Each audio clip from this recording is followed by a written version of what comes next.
The chandelier in the White Family Country Club dining room catches the afternoon light just right, sending fractured rainbows across mahogany that costs more than most people's cars.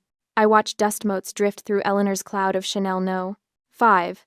As I follow the maitre d' to what he calls the family table, with that knowing smile he reserves for people about to get bad news over good wine.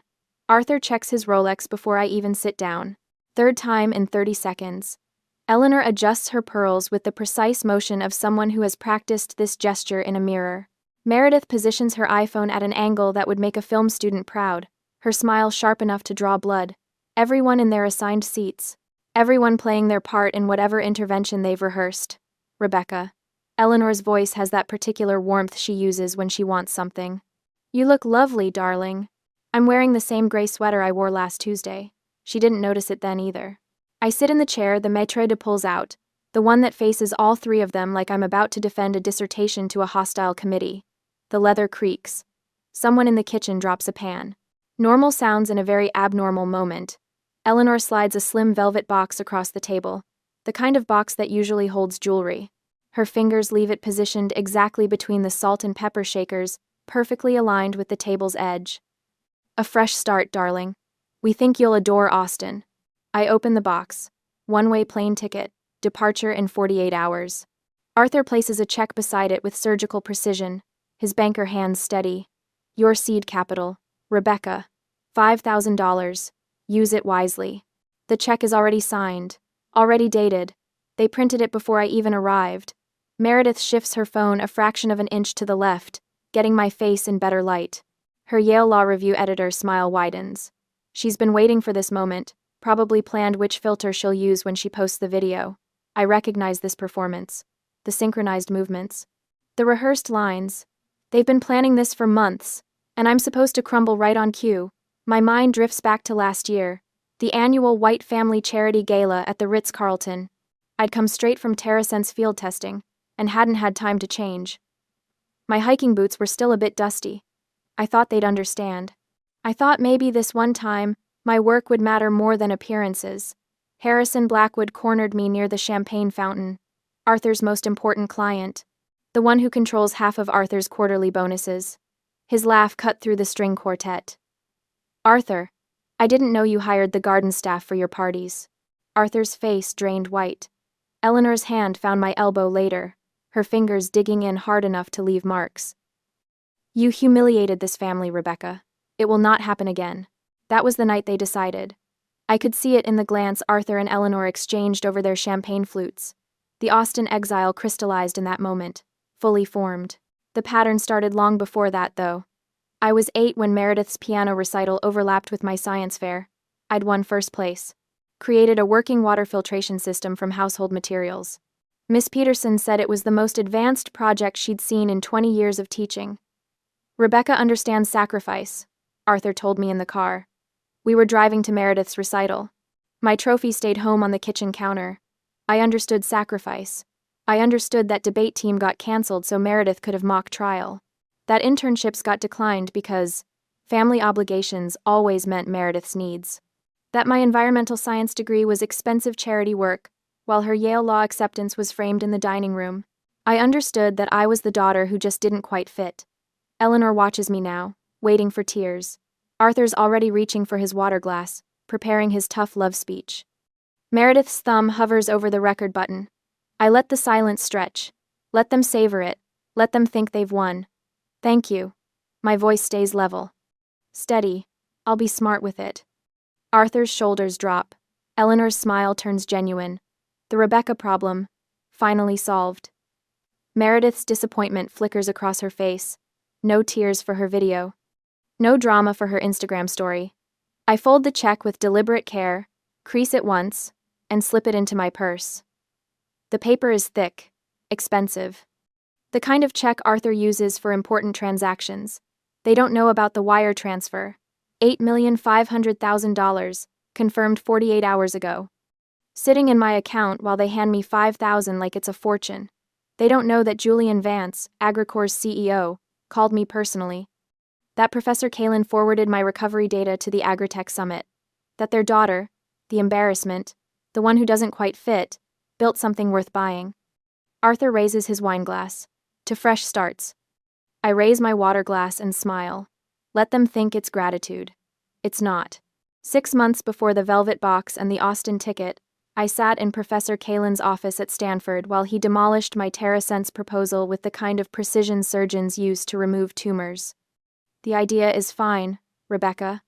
He tapped his pen against my printed presentation. 3 months of work, reduced to 18 stapled pages. But the data is thin. This is just a class project. The fluorescent lights hummed overhead. Someone's coffee maker beeped down the hall. Normal sounds in a moment that felt like falling. I'd expected pushback. Questions about methodology. Concerns about scalability. Not dismissal. What would make it more than a class project? Professor Kalen leaned back in his chair. Field data. Real-world application. Proof that your algorithm works outside a controlled environment. He slid the proposal back across his desk. Right now, you have theory. Investors want results. I walked back to my apartment through campus, past students celebrating the end of finals, past the coffee shop where Meredith and I used to study before she transferred to Yale. The proposal felt heavier in my backpack than it should. Theory, just a class project. I'd heard variations of those words my whole life, from Arthur when I chose environmental science over economics. From Eleanor when I explained carbon sequestration instead of discussing wedding venues like Meredith. From every family dinner where my research became background noise to Meredith's latest achievement. But Professor Kalen wasn't family. He didn't have a stake in my failure, which meant he was right. I spent the next 3 weeks living in the university library, surviving on vending machine, coffee, and the kind of determination that comes from being underestimated your entire life. The Callaway Innovation Grant application wanted 12 pages. I gave them 30. They wanted 1 recommendation letter. I secured 4. They wanted a budget breakdown. I built a full financial projection model. The acceptance email arrived at 2 a.m. $75,000. I called home from the empty lab, too excited to wait for morning. Eleanor answered on the 4th ring. That's nice, dear. Her voice sounded distant, distracted. Listen, Meredith just made Yale Law Review. Can you believe it? The youngest editor in 15 years. Mom, I won the Callaway grant. It's one of the most competitive. That's wonderful, Rebecca. I need to go. Your father is on the other line with the Yale Alumni Association. The click of disconnection echoed in Stanford's empty lab. The fluorescent lights hummed. My laptop screen glowed with the acceptance email. $75,000 of validation that couldn't compete with Meredith's latest trophy. I looked at my TerraSense proposal, at 3 weeks of sleepless work, at proof that I could build something real. Then I got to work. The grant money went to an outsourced development team in Bangalore, carefully selected after weeks of interviews. Every contract specified my sole ownership of the intellectual property. Every line of code got documented, time-stamped, backed up in triplicate. I hired David Morrison, a part-time data analyst who worked evenings and weekends, piecing together the sensor network while teaching high school physics during the day. Professor Kalen stopped by the lab one evening, found me elbow-deep in calibration protocols. You're serious about this. You said I needed field data. I didn't look up from my laptop. I'm getting field data. 3 months later, I had my pilot program. A small family farm outside Fresno, 3rd-generation operation, desperate enough to try an unproven system from a Stanford student who promised better irrigation efficiency. The algorithm went live on a Tuesday morning in March. By Thursday afternoon, I knew something was wrong. The soil moisture readings fluctuated wildly. The irrigation schedule triggered at incorrect intervals. I watched from my laptop as 30% of their test crop drowned in water my system had insisted they needed. The farmer's voice stayed level when he called. Controlled. The kind of control that comes from watching your livelihood die in real time. We're shutting it down, Rebecca. Give me 48 hours. I can fix this. You've had 3 months. The crop doesn't get 48 hours. I sat in the lab surrounded by failure data, watching my grant money hemorrhage into a flooded field outside Fresno. Every sensor reading, every irrigation trigger, every algorithmic decision that had destroyed someone's harvest. Arthur's voicemail arrived that evening. He'd heard about the farm through his network. Of course he had. Bad news travels fast in circles where reputation matters more than recovery. Rebecca, it's your father. I heard about your little agricultural experiment. Perhaps it's time to consider something more suitable. Give me a call. He didn't sound surprised. He sounded relieved. Eleanor's text came next. Darling, there's no shame in trying. Not everyone is meant for entrepreneurship. Then Meredith. 3 crying laughing emojis followed by, heard you drowned some vegetables. I turned off my phone, pulled up the failure logs, started reading. Somewhere in 3 months of code, in thousands of lines of predictive modeling, was the error that had cost a farmer 30% of his crop, and validated every dismissive word my family had ever said about me. The lab became my home for the next 3 weeks. I ordered Thai food I didn't eat, made coffee I forgot to drink, slept 2 hours in the desk chair and woke up with sensor specifications imprinted on my cheek. I found the error at 2:30 on a Wednesday morning. Single flawed line in the moisture prediction algorithm. A variable initialization error so small, so elegant in its destructiveness, that I almost admired it. I rebuilt the entire system from the ground up.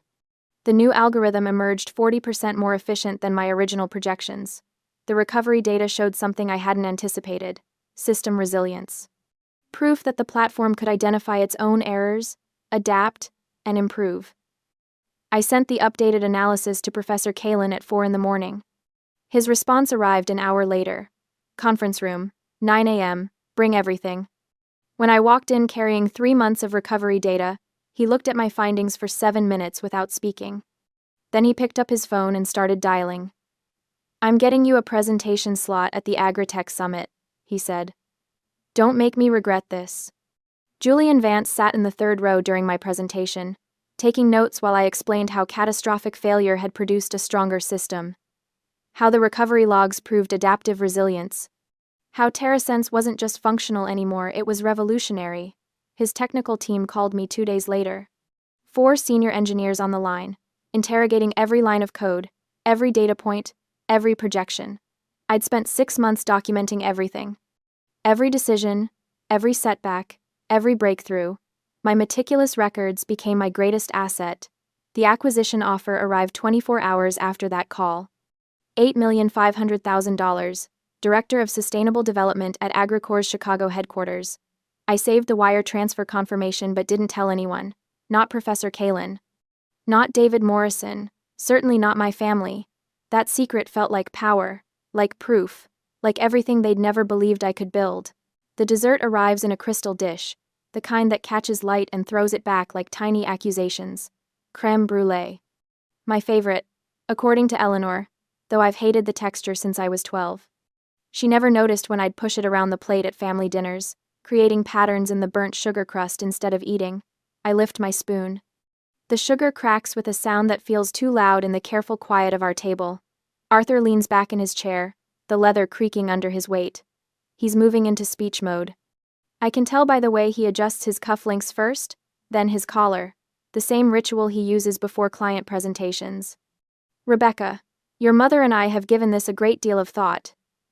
His voice carries that boardroom authority, the one that closes deals and ends discussions. Sometimes tough love is the greatest gift a parent can give. You need to find your own path, without the shadow of family expectations.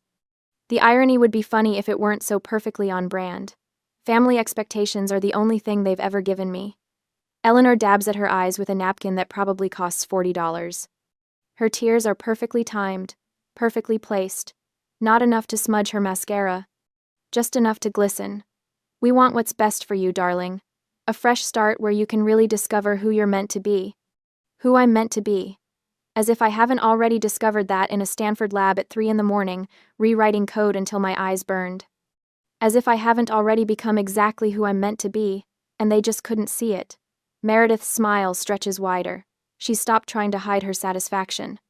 Her phone sits on the table now, recording openly, getting every angle of my supposed defeat.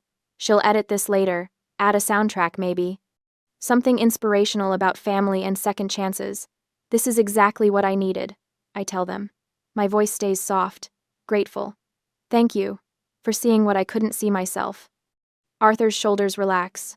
Eleanor reaches across the table to pat my hand, her diamond rings cold against my skin. Inside my head, I'm doing math. Their $5,000 versus my $8.5 million. Their country club membership dues versus my director of sustainable development salary. Their carefully constructed intervention versus the wire transfer confirmation sitting in my email, dated 2 days before this dinner even happened. I've already won. They're just too busy performing to notice. The waiter refills water glasses. Someone at the next table laughs. Life continues around us while my family orchestrates my exile, completely unaware that I'm 3 moves ahead in a game they don't even know we're playing. There's power in this silence. Strength in letting them believe their own story. I spent 23 years trying to prove myself to people who were never going to look. Now I don't have to prove anything. I'm free. They just handed me freedom wrapped in a velvet box with a plane ticket inside. Meredith's phone buzzes. She glances down, her smile turning predatory. Posted, she murmurs, but loud enough for me to hear. Her fingers move across the screen with practice speed. My own phone vibrates in my purse. Once, twice, 10 times in rapid succession. The family WhatsApp is erupting. I know without looking what Meredith posted. Edited clips from tonight, probably. Strategic cuts that make me look lost and them look generous. A caption about fresh starts and family support. Maybe a prayer hands emoji. The responses flood in. I can picture them. Cousin Bradley. Putting in a good word at my Austin firm.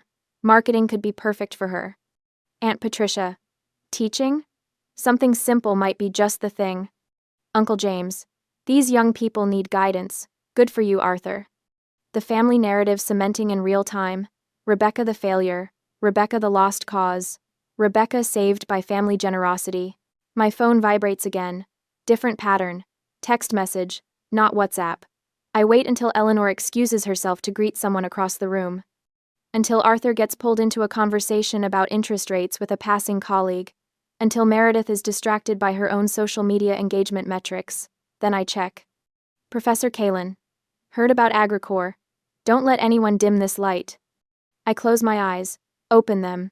The country club chandelier still glitters. The creme brulee still sits half-eaten on expensive china. Another text arrives. Marcus Chen. Chicago's lucky to have you. Drinks when you get here? Then another. A number I don't recognize, but the signature gives it away.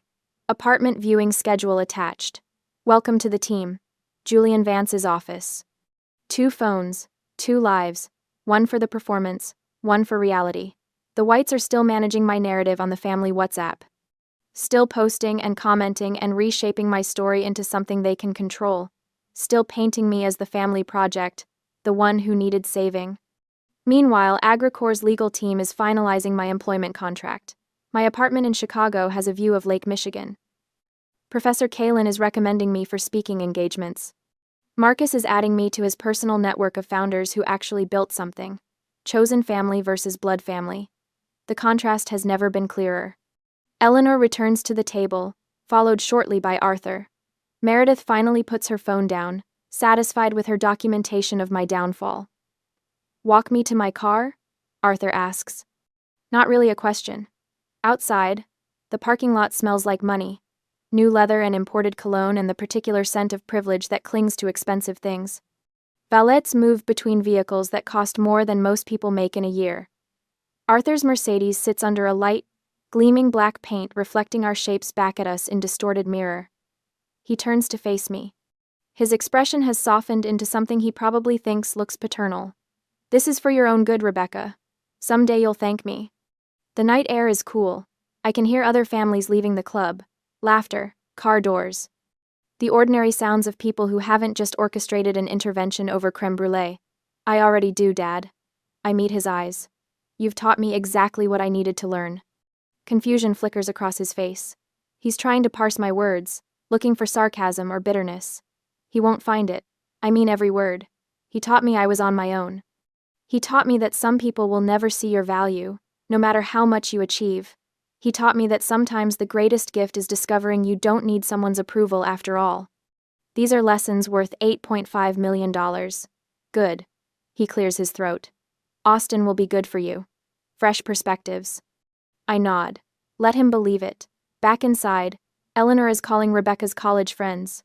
I see her phone pressed to her ear, expression set in concerned mother mode, explaining the intervention. Controlling the story before I can tell my own version. Meredith is drafting something on her laptop now, probably her LinkedIn post about supporting struggling family members. about the importance of tough love and family values. They're closing ranks, rewriting history, making sure everyone knows their version before mine can surface. I pull out my phone and start documenting. Screenshots of the WhatsApp messages, voice memo noting the time and location of Arthur's parking lot speech, photos of the check, the ticket, the velvet box, evidence, data, proof. Let them think they've won. Let them control their narrative for now. I'm building mine methodically, recording everything, creating a paper trail they don't even know exists. Sunday night, I'll board a plane, just not the one they bought. Monday morning, Forbes will publish an article they haven't seen coming. 48 hours until detonation. Until their carefully constructed story explodes into something they can't control or edit or explain away.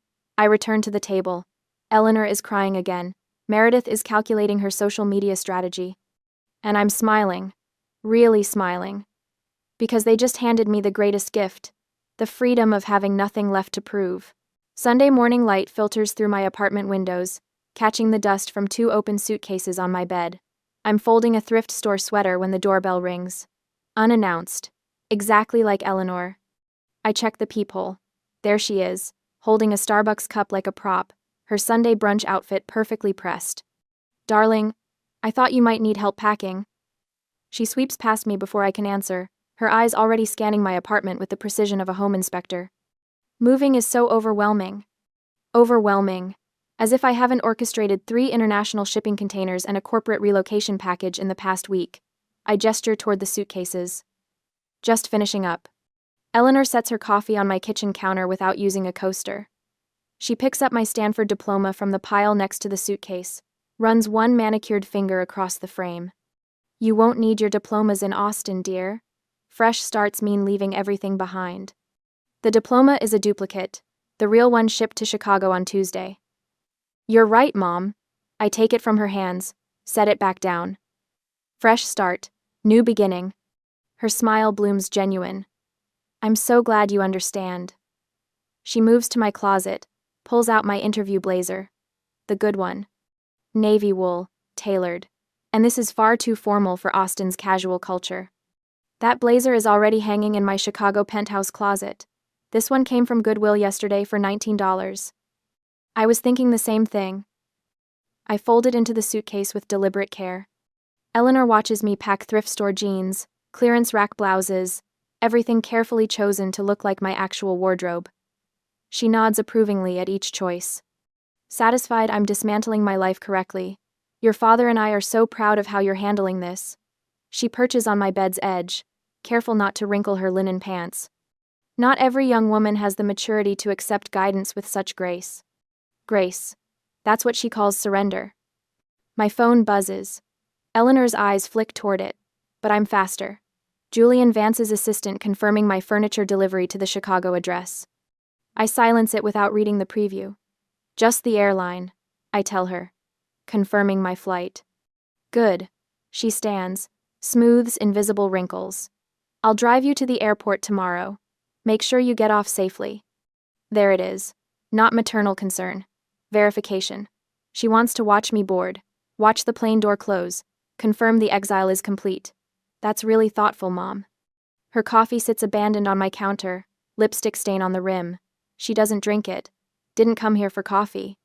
After she leaves, I sit on my bed, surrounded by suitcases full of someone else's clothes. The Austin boarding pass sits on my nightstand, purchased with my own credit card, printed at home. It will never be scanned. My real flight to Chicago departs 3 hours after the Austin flight. Different airline, different terminal. The beautiful symmetry makes me smile. They taught me this game. How to perform one reality while living another. How to let people see exactly what they expect. I just became better at it than they ever were. Monday morning, Arthur sends his email at 8:30 a.m. sharp. I watch it arrive on my phone from O'Hare's Gate B17, waiting for my Chicago boarding call. The subject line, family update. The body, brief and efficient. Rebecca has relocated to Austin for a fresh perspective. We're confident this change will provide valuable clarity for her future. Valuable clarity. His code for cutting me off. The email goes to his entire professional network. 200 contacts built over 30 years. Every investor, every client, every board member he knows. The implicit message reads clear. Don't help her. Don't hire her. Don't take her calls. I'm holding my second coffee when Eleanor's Instagram post appears. A family photo from Meredith's Yale graduation. The three of them, perfectly posed. I'm cropped out so cleanly you'd never know I existed. The caption. Our little Yale Law Review star. So proud of Meredith's accomplishments. Family first. Proud mom. 37 likes in 5 minutes. Meredith posts 20 minutes later. An Instagram story. My apartment door. Closed. The number visible. Then a shot of the empty parking space where my car used to be. Her caption overlaid in that cutesy script font. When siblings choose different paths. Wishing her well. 300 views already. They're not just exiling me. They're erasing me. My boarding group gets called. I silence my phone, gather my carry-on. The Austin flight has already departed from the other terminal. Eleanor probably stood at the window, watching it taxi away, believing I'm on it. The flight attendant scans my ticket. Welcome aboard, Miss White. Chicago waits. My corner office at Agricor, my penthouse overlooking Lake Michigan, my new life built on their dismissal. The plane's engines hum to life. 9 a.m. Eastern. The Forbes article goes live. I'm somewhere over Indiana when my phone starts vibrating with such intensity it nearly walks across my tray table. Airplane Wi-Fi loads slowly, but the Forbes headline appears in crisp black text. Agricor acquires revolutionary agtech startup, TerraSense, for $8,500,000. The subheading, 3-year-old founder Rebecca White's irrigation algorithm, promises to transform sustainable agriculture. My professional headshot fills half the screen, the one Professor Kalin insisted I take last month, not cropped out, not erased, front and center. The article details everything, the Callaway grant, the catastrophic farm test, the algorithm rewrite, the acquisition terms. My new title at Agricor, Director of Sustainable Development. I refresh my LinkedIn. Professor Kalin's post appeared 6 minutes ago. Proud of my student Rebecca White. True innovation happens when brilliant minds refuse to accept failure as final. Congratulations on the TerraSense acquisition. 43 shares already. Stanford's official account posted 5 minutes after that. The photo from the grant ceremony. Me holding the oversized check, Professor Kalin beside me, both of us grinning. Congratulations to Stanford Environmental Science alum Rebecca White on the successful acquisition of TerraSense by Agricor. Making a difference in sustainable agriculture. Agricor's announcement appeared at 9 a.m. exactly. Professional, polished, welcoming. My bio highlighting the algorithm's efficiency improvements. My role leading the new Sustainable Development Division. Marcus's Twitter thread started simple. Honored to have worked with visionary founder Rebecca White on TerraSense. Watching brilliant people solve impossible problems never gets old. The counter-narrative builds itself. Organic. Truthful. Unstoppable. Arthur's assistant trying to reach him. Harrison Blackwood's office calling the house. Eleanor's charity board president leaving voicemails. I imagine Arthur in his office, his assistant showing him the Forbes article on her iPad, the color draining from his face, his phone ringing. Harrison Blackwood, calling personally. Arthur, why didn't you mention Rebecca's company? I would have invested. $8.5 million. That algorithm could revolutionize precision agriculture. Eleanor at her Monday morning tennis lesson, her phone lighting up with messages. Her charity board president, delighted. Eleanor, we had no idea Rebecca was in technology. Can she speak at our spring gala? Our donors would be fascinated. Meredith in her Yale Law Library study room, her classmates approaching with confused smiles. Your sister sold her company? Why didn't you ever mention TerraSense? The family WhatsApp group erupts. I disabled notifications yesterday, but I check it now. 37 new messages. Confused relatives, congratulatory cousins, awkward questions about why nobody knew. Aunt Patricia? Rebecca sold her startup? For millions? Cousin Bradley. Wait, Rebecca's a tech executive now? Uncle Richard. Why are we just hearing about this? The narrative crumbles in real time. Every careful lie, every dismissive comment, every cropped photo suddenly suspect. I save the Forbes article to my phone. Screenshot Professor Kalin's LinkedIn post. Archive Agricor's welcome announcement. Evidence. Documentation. Proof. By the time my plane touches down at O'Hara, I have 43 missed calls, 16 voicemails, 62 text messages, most from numbers I haven't heard from in years. 3 from Arthur's office line, 7 from Eleanor's cell, 12 from Meredith. I don't listen to any of them. Not yet. My Chicago driver waits at arrivals with my name on a tablet. Professional. Efficient. Nothing like Eleanor's suffocating surveillance. Welcome to Chicago, Miss White. The city skyline rises ahead. My new beginning, built on their dismissal. Let them scramble. Let them call. I'm already gone. The letter arrives on a Tuesday morning, 2 weeks after they've stopped trying to reach me directly. Agricorp's general counsel forwards it with a subject line that makes my coffee taste bitter. Legal matter.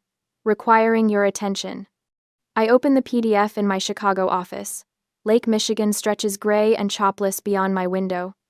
The letterhead belongs to Whitmore and Associates, the firm Arthur uses for his most aggressive negotiations. Formal demand for settlement re. TerraSense intellectual property. The language is precise, calculated. Arthur's handiwork, dressed in legal terminology. They claim fiduciary interest in TerraSense based on substantial family investment during development phase and creation of intellectual property while residing as dependent in family home. The $5,000 check is now seed funding establishing an equity stake in the venture. Their demand, 30% of the acquisition price, $2.55 million, or litigation. I read it twice. The audacity sits sharp in my throat. They handed me that check at the country club like it was charity. Severance pay for the family disappointment. Now it's venture capital. Now it's ownership. The phone on my desk lights up. Julian Vance, calling from the executive suite upstairs. Rebecca. His voice carries the controlled frustration of a CEO protecting his assets. I assume you've seen the letter. Just now. Our lawyers tell me it's baseless. Your IP documentation is airtight, but they're making noise through back channels. He pauses. Eleanor White contacted 2 of our board members yesterday.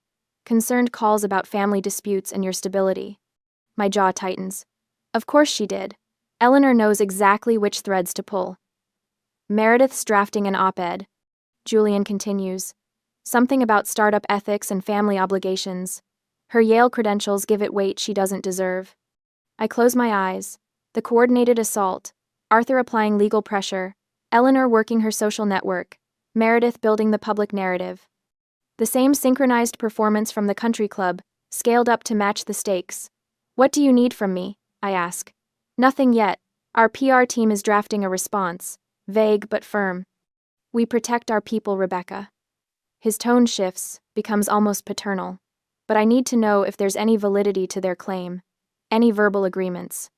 Any family money that went into development. None. I have documentation for every dollar. The Callaway grant. My own savings. Nothing from them. Good. Relief colors his voice. Then we let the lawyers handle it. But after we hang up, I sit staring at that letter. At the repositioned $5,000. At Arthur's signature, on the firm's authorization. My phone buzzes. A text from Professor Kalin. Seeing some chatter online. You okay? I don't answer. I open Twitter instead. Tech Twitter has picked up the story. Agricorp's PR release hit an hour ago, carefully worded about meritless attempts to exploit a young founder. The replies are rallying around me, calling out the family dynamics. Sharing their own stories of relatives who appeared after success. Someone's dug up Meredith's Instagram, the posts she deleted after Forbes. Screenshots circulating with commentary about hypocrisy. Her Yale Law Review colleagues distancing themselves in quote tweets, carefully professional statements about not endorsing her forthcoming piece.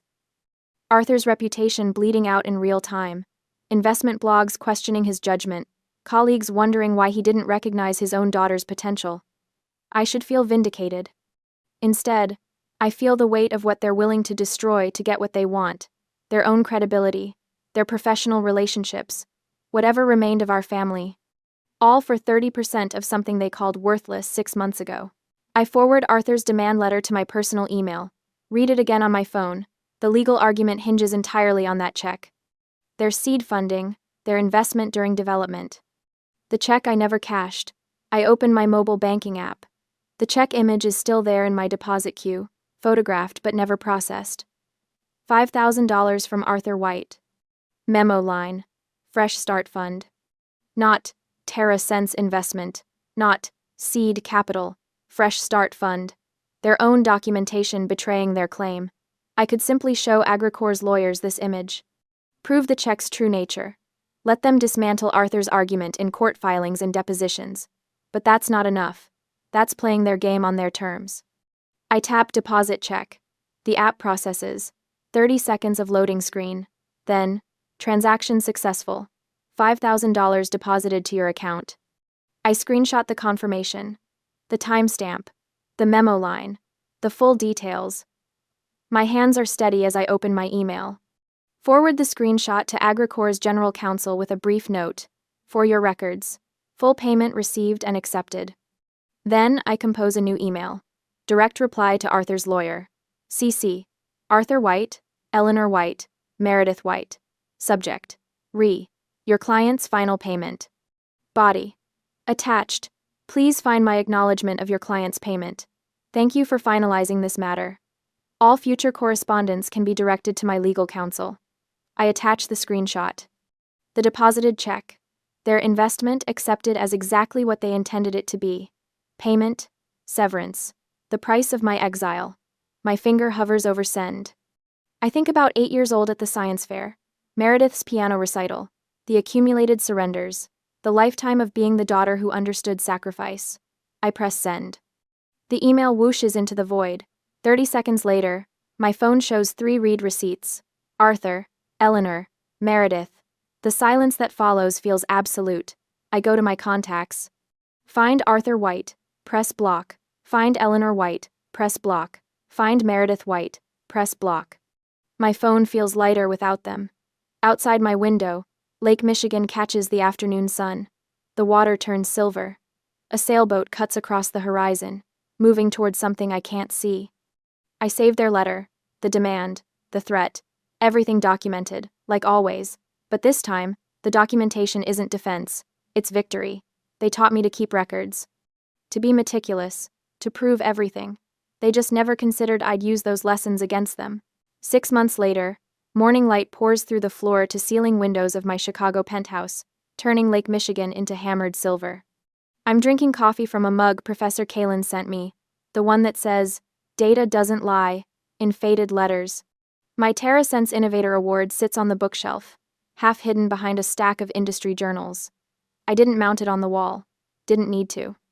The team photos from Agricor have replaced what used to be family portraits in my old apartment. People who actually see me when they look at my face. My calendar alerts ping. 3 meetings today. All of them matter. All with people who value what I built, not what last name I carry. The framed check hangs in my powder room. $5,000, preserved under glass like the punchline it became. Guests always ask about it. I tell them it's a reminder that the best investments are the ones people make in themselves. Tonight is Agricor's holiday party. I'm speaking about failure and recovery, about how the catastrophic crop test in Fresno taught me more than any success could have. Young engineers need to hear that brilliance isn't avoiding mistakes. It's documenting them so precisely that you never make them twice. The venue glitters with that corporate holiday magic, all tasteful greenery and ambient lighting. I'm mid-story about rewriting the algorithm when I notice him approaching through the crowd. Harrison Blackwood, Arthur's most important client. The man who compared me to garden staff at the charity gala. He waits until I finish clapping with the others, then extends his hand. "Miss White, Harrison Blackwood, I heard your presentation at the Agritech Summit last spring. Remarkable work." I shake his hand. His grip is firm, respectful. He has no idea we've met before. The room doesn't stop. The conversation around us continues. But I feel that old tension try to surface, that childhood need for family validation attempting one last resurrection. It dies quietly. Harrison launches into questions about soil sensors and predictive modeling. Technical questions. Smart ones. He's done his homework. He sees the algorithm now, not the dust on my boots. Later, back in my office, I update my calendar. Monthly mentorship call with Professor Kalin tomorrow. Scholarship committee meeting for my Unlikely Innovators Fund at Stanford on Thursday. The fund targets students whose families don't understand their work. Students who need someone to believe in their data before they believe in themselves. Therapy is Wednesday. Still processing. Still learning that systematic devaluation leaves marks even algorithms can't solve. A young intern stops by my door, hesitant. Maya. Brilliant with systems architecture, uncertain about everything else. Miss White? Do you have a minute? I wave her in. My family doesn't really get what I do here. She twists her visitor badge. They keep asking when I'm going to get a real job. I just wondered if that ever happened to you. I close my laptop, give her my full attention. Sometimes distance is the greatest gift you can give yourself, I say. Not out of anger, out of preservation. Her shoulders drop half an inch. Relief. You're doing real work here, Maya. Trust your data. She leaves lighter than she came in. I recognize that walk. I used to have it. Christmas Eve arrives with snow that doesn't quite stick. My phone shows 47 missed calls from numbers I unblocked but archived. I listened to the final voicemail once. Eleanor crying. Actually crying. We miss our daughter, Rebecca. Please. It's Christmas. I archive it without responding. My chosen family arrives at 7. Professor Kalin brings wine. Julian brings stories about the latest board meeting. Others from AgriCorps filter in, carrying food and laughter and the easy comfort of people who chose each other. We eat. We talk. Nobody asks about my real family. Later, washing dishes, I catch my reflection in the dark window. Lake Michigan stretches behind me, vast and indifferent and beautiful. Same face they tried to erase. Same person they measured and found wanting. Still here, still building, still growing. Thank you for the seed money, I think. You taught me I could grow anywhere, even in exile. Especially in exile. The silence I've earned settles around me like expensive cashmere. Warm, deserved, mine.